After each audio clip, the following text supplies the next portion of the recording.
Don't you love when someone else does your job for you and gives you plenty of content to talk about? Well, that's exactly what ESPN recently did by releasing their FPI rankings for the 2024 season. There were some teams that you felt really confident in. Then there were some teams that you said, it's a little too low, but I can understand. And then there were some teams that you just said, good God, what the hell are you thinking going into this year? And I figured today we go through the teams that were ranked too low and too high on the early FPI index. But real quickly, if you're new here, welcome on into the channel. My name is Ole Thompson, and I talk college football daily. So if this is the type of content you enjoy, make sure you hit subscribe and the ring notification down below. That way you don't miss a single episode of just saying it, because we're talking college football every single day leading up to week 1 and well throughout 2024. Make sure that also you're following me on all the social media platforms, TikTok, Facebook, Instagram, Twitter, at Mr. Ole Thompson. To continue to follow me, go ahead and hit subscribe. Also tell your friends, family, mortal enemies, best of pros, college football fans everywhere about this channel, because we're on the race to become the #1 YouTube show talking about our favorite sport. And to keep up with everything that we're doing, plus if you want to be a part of the mailbag series, go ahead and email me, colethompsonwriting@gmail.com, or slide in the DMs on Twitter. The FPI rankings, basically what this is it's the index based off of your schedule, your returning production, all the little tidbits that go into a season success. And there were some teams that you look at and go, why the hell are you ranked there? And there were other teams that you looked at and said, why the actual hell are you ranked there? What am I missing? Am I too high on them? Am I too low on them? Perfect example, Ole Miss, too low. Do you know where they come in with all this returning production? With an easy schedule, with the same head coach, the same personnel? Oh, I'll tell you, they're outside the top 15. They should be a top 10 team. No, they're at number 17. They're at number 16 on the index. Let me tell you who's between them. Texas A&M, Clemson, Kansas, USC. And this is a team that we're expecting to go to the college football playoff and win some playoff games. I would understand if you're talking about just where this team resides in terms of talent, that maybe you'd say they were 16 if you didn't have the quarterback back. If you didn't add in Juice Walls, if you didn't add in Walter Nolan, if you didn't add in Princely Uwin-Manley-Ellen, if you didn't take every single running back out of the backfield that was available and put them in Oxford to replace Quinshon Judkins, I would understand that with the schedule that had Alabama on. Oh, wait, it doesn't. I would understand that with the schedule that has Texas A&M on it. Oh, wait, it doesn't. I would understand that if you had to play Tech. Oh, wait, it doesn't. You don't have the 3 teams that usually give you fits on your radar. You have Alabama. You have Georgia. Naturally, that's going to be a tough game. You have Oklahoma. That's it. That's really it when it comes down to what you have going into Ole Miss this year. They easily should have been a top 10 team on the FPI rankings. Notre Dame, however, probably should have been on the outside looking in. They come in at number 8. I understand their reasoning behind it. They're a team that is going to bring in a lot of eyeballs. But at the same time, we are talking about the Fighting Irish changing their new offensive coordinator to Mike Denbrock. We have no idea what these weapons are going to be. Both transfers coming on in from FIU and Marshall. Chris Mitchell is a human highlight reel, but will he transition to what is needed in South Bend?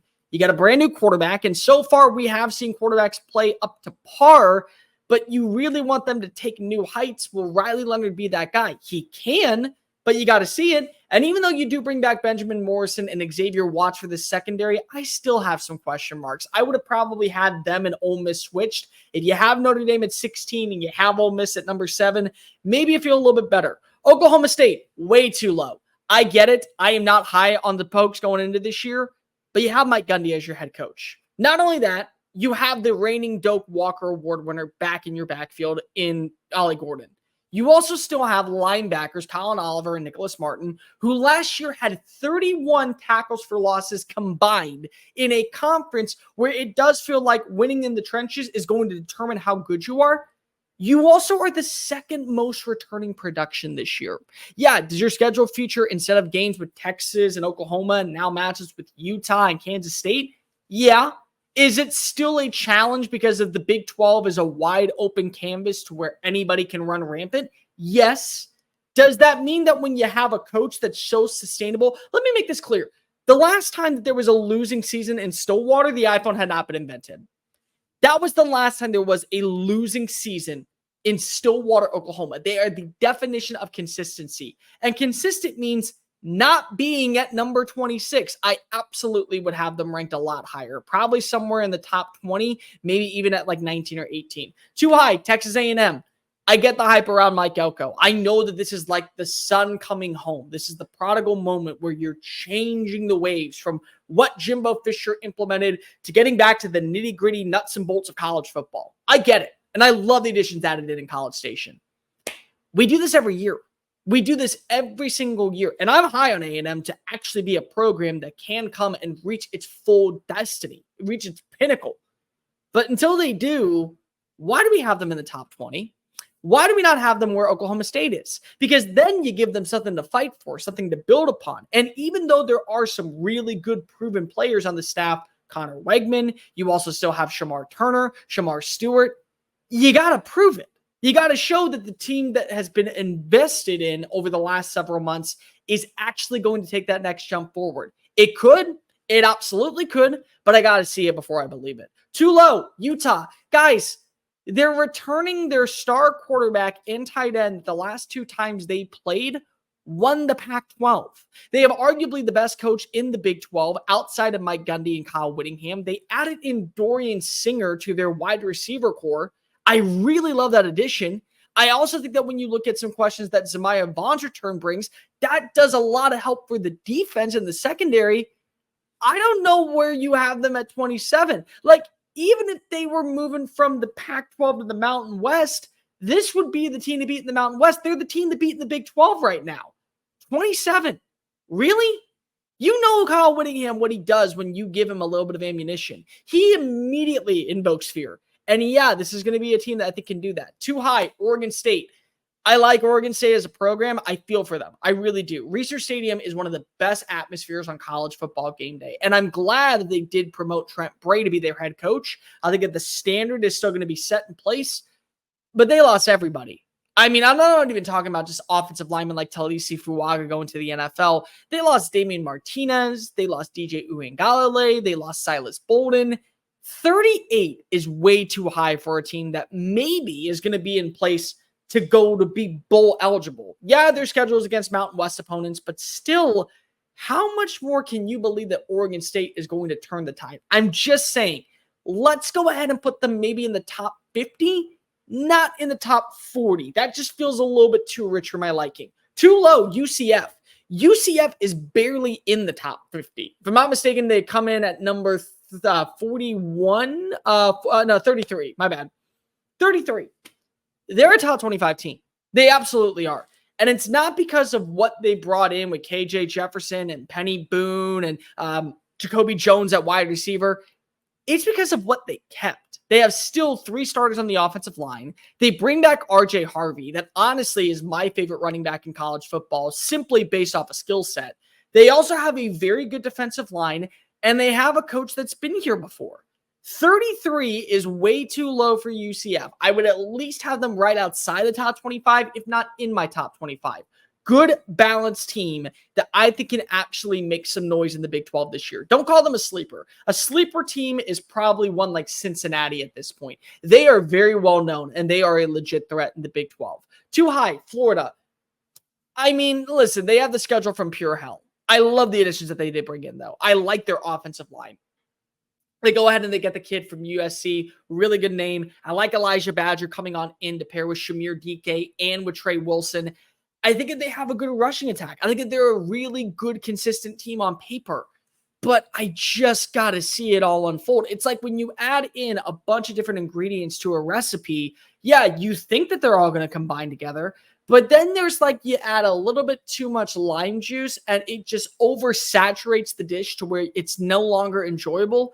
That might be it with the schedule. You oversaturated too many quality teams, which was not your own doing. You had no idea that you were going to see a revamped UCF team, a revamped Florida State team, a revamped Miami team. You didn't know any of those things. But to have them inside the top 25 with even question marks still on offensive coordinator and on the defensive side, it just feels a little bit too rich for my liking. Too high, one more, too low, one more, NC State. This feels like the year that they're finally going to come into their own. I have said for a while, NC State is what many people think UNC is. a high-profile Tier 2 team that just doesn't live up to expectations. No. They meet the standard of being a Tier 2 team because that's what they are. But the problem is that they aren't at that same level as maybe a Florida State, maybe a Miami, maybe you throw in a Louisville every once in a while. But they're good.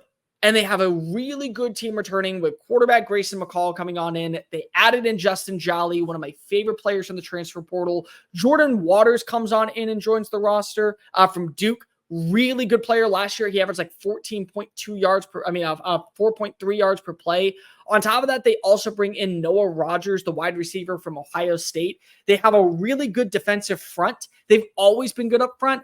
I don't get 28. I don't. I see them as a top 20 team. I believe in NC State a lot more than most, but at the same time, even still, with the returning production and what you know about this defense, they should at least be in your top 25. And too high, USC. I don't care right now about what goes on behind closed doors. I don't care if Lincoln Riley is scared to play against SEC competition. The problem is that even with the additions of D'Anton Lynn, Matt Ansett, linebackers coach, they've made some moves that are really, really good. And I think that will translate to success in the Big Ten. They're not built for the Big Ten. Offensively, yeah, they can easily go toe-to-toe with any single unit that they face off against. Defensively, I think that they have the bodies that can easily go pound for pound with offensive lines that are found in Penn State, found at Ohio State, found at Michigan, found at Michigan State for that matter, Minnesota. You can even throw in teams like Rutgers. They know what they're looking for in terms of offensive line, and I don't think the defensive front is good enough to add that type of pressure that's going to get the team off the field fast and the ball back in the offense's hands. To have them in the top 20 in a brand new conference where one of their more probably lackadaisical games offensively can be against LSU in week 1 is a game that they don't want to play, according to reports from Saturday Down South. So I just don't understand the hype around USC going into this year. Could they end up being 9-3? Yeah, I could see them being a sleeper, especially with what you have in Miller Moss at quarterback. But you got to show it.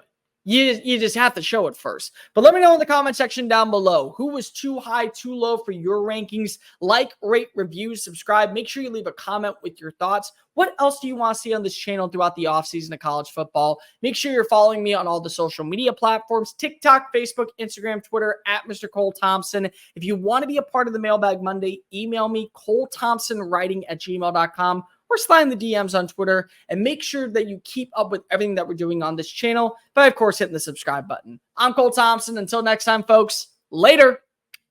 Hey, you made it to the end of the video. That's awesome. Thank you so much. But before you leave, make sure that you hit subscribe. And if you want to check out any of our other great work, make sure you click on one of the videos here.